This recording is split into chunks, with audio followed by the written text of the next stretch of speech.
Aujourd'hui, nous célébrons la 36e édition de la Journée de l'Arbre qui est instituée par décret de 1983. Et pour la région de Ziguinchor, la journée est organisée au village de Koudjoubé, dans la commune de Kataba 1. Alors, pourquoi Koudjoubé?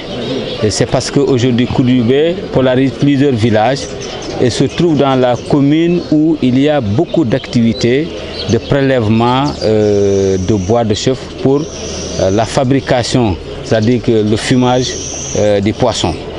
Mais également, c'est une zone où les populations ont tendance à venir s'installer pour donc créer des vergers.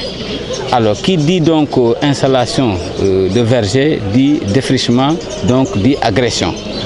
Alors, pour l'activité de fumage de poissons, cette activité est faite de façon traditionnelle, au point que c'est des quantités et des quantités énormes de bois qui sont utilisées ici pour le fumage de poissons.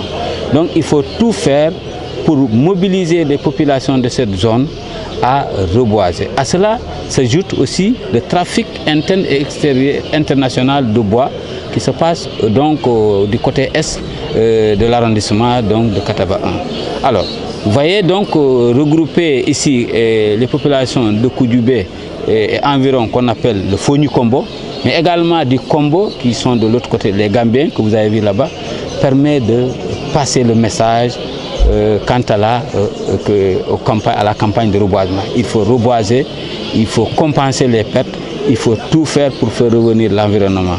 Sinon, c'est vraiment perdu. Parce que nous sommes à l'heure des changements climatiques.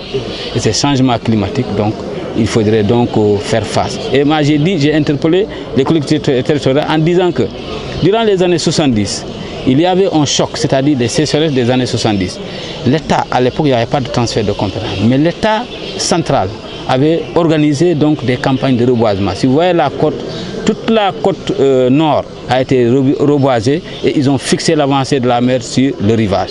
Mais quand vous venez donc au niveau de l'intérieur du pays, les zones centre et centre-est, il y a eu un reboisement, il y avait des produits de reboisement massifs, des espèces à croissance rapide telles que l'eucalyptus sp.